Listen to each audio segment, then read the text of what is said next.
Hello, Internet. I am Corione, your witch in residence.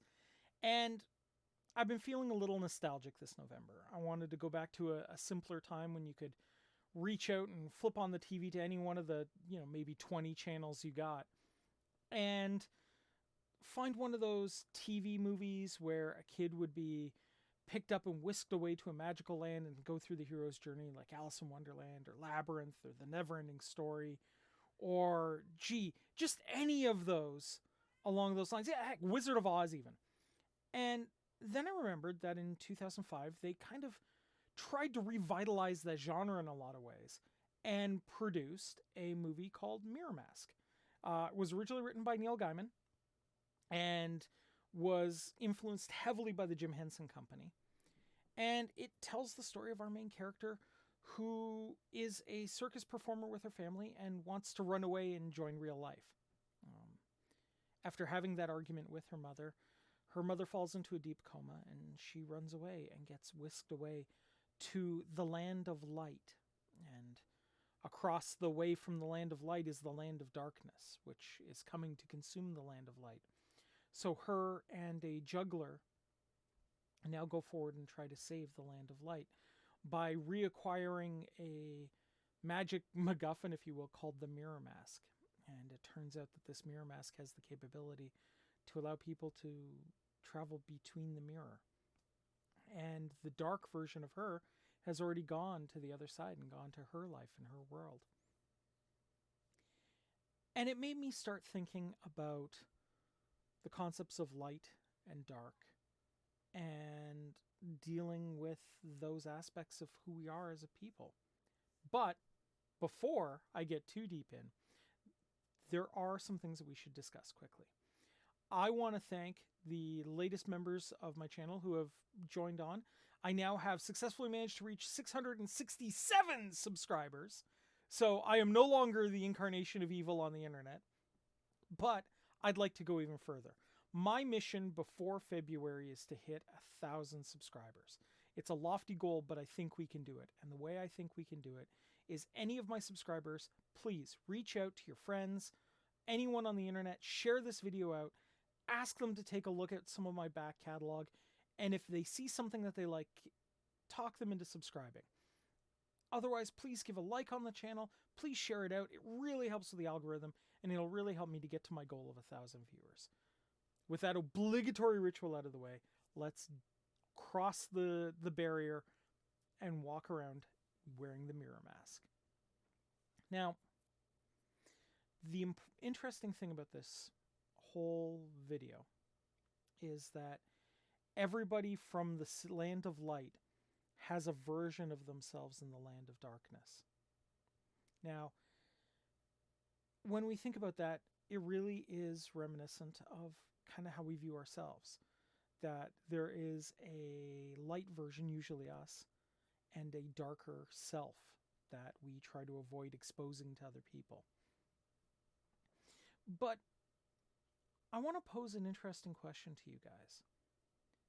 Why is it that we always believe that we are the ones in the light and not the dark ones in our nature? And I think that's because we choose to believe that we are the light. We are good. And if we are good, then we can put everything that we are not into a box and put that away and call it our darker nature. When maybe that's not always the case. And even if it is, we have to recall that that darker nature is part of us. It is a part of who we are and what we belong as. And only by accepting the totality of our nature will we move forward. Look, I'm probably as non-violent as I can get on a day-to-day basis. I try not to hurt people. I try to be kind when I can. That sort of thing. But I know inside me there are times where I want to rip people apart. I won't, and I shouldn't do that, but there are times when I want to. And it's important to remember that that part exists and why it exists, okay? We create that part of ourselves every time we are hurt, and we instinctively want to lash out. And that darker nature is important sometimes because it keeps us alive, it keeps us going, it keeps us moving. But it doesn't have to be the totality of our existence, and neither should the light, because when we do live in that light, in that kind of passive almost mode, we can't make the hard decisions when we need to, and we wind up suffering from things like analysis paralysis, where we can't think of ways to fix the problems we have, or what to do, because we're so worried about causing problems for everyone else. There is a time for contemplation and meditation, and there is a time to get things done. And that darker side of ourselves gets things done. But we need to temper it. And just like we have to temper the light side, we have to temper the darkness and find a balance, find an accord with that. It's not easy. It's sometimes the most challenging thing we can do. And there is an exercise that I tend to try to do. And that is, I try to imagine, that the other half of me, the half I don't let out very often, is behind a mirror. And I go and I talk to that side. And I talk and I talk until I can reach some sort of accommodation where there is darkness in the light and light in the darkness. And that's important, because without that, we're not complete. Right? Force needs form, and form needs force. Okay? And it doesn't mean that the darkness is evil. It simply is part of who we are. And embracing that, allowing ourselves to accept that just because we have dark thoughts doesn't mean it's evil and wrong, but accept it as part of us and acknowledge that while we may not act on it, it's okay to think these things. It's okay to be angry. It's okay to be broody. It's okay to want to hunt and hurt things. It's not always okay to act on it. And that's why we need to live in a balanced view. I mean, heck, even Star Trek had, Spock being the rational, logical one, and McCoy being the passionate one, and Kirk sitting in the middle of the two, listening to both and taking the best of both and moving forward. And that's what I think the lesson truly from Mirror Mask is that we have to accept both parts of us. We have to accept both sides of the mirror in order to move forward and be better people and continue on with our life and grow and become what we mean to. Now, some of the things that really do stick out for Mirror Mask for me are the fantastic visuals involved. The Jim Henson Company did an amazing job. And yes, the CGI in it is pretty basic because, hey, it's 2005. CGI was not the most in-depth thing yet. But it's also wonderful. And this beautiful little parable. And as much as I don't like who Neil Gaiman has turned into recently, and I don't really approve of his behavior, what I do approve of is that he is a fantastic storyteller, and this is a work of absolute art and genius. The good news is also it's very, very easy to find online. I was able to find a copy for, I think, $4 to be able to do this review.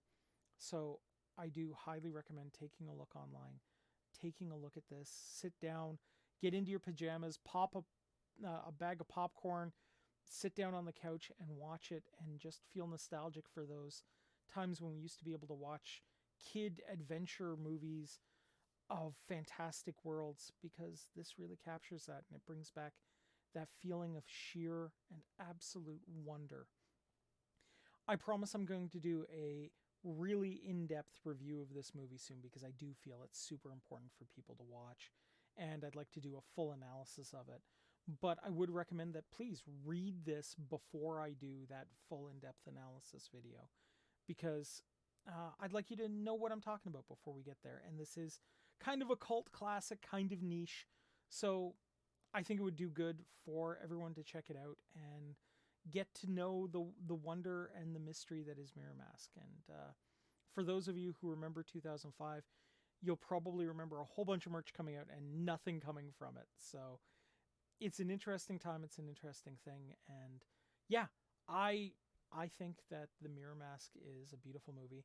I kind of want some of the props from the movie myself. I thought The Mirror Mask was absolutely gorgeous and was something I would totally wear to a party if I could ever figure out how to get away with wearing it. So do check it out. Do join me on this journey. Just again, another heads up for those who are aware. We are doing a super extra special Piercing the Veil on the 26th. It's going to be in the afternoon at around 5:30 Eastern. Kamran Pasha is joining us, and we are going to be talking about the weird and occult in Hollywood. I really hope you guys will come out because we are not holding back anything. Whatever we know, whatever secrets that we have access to are going to be revealed. And I really hope you guys check it out. I really hope you talk everyone to coming out and doing this because we are going to talk about some crazy, crazy stuff. We're not holding back anything we know. Whatever you guys ask, we will try to answer. This one's going to be wild. This one's going to be crazy. We're going to get into some of the very secret stuff that's going on. And hopefully Mama Susan doesn't decide to strangle the feed as we're going. So this could be super cool. I really hope you'll come out for this one. It'll be our edgiest, craziest one yet. And I can't wait to see you guys there. With all that in mind, I do want to thank you guys for watching my video. Merry meet, merry part, and merry meet again. Take care, everybody. Bye-bye.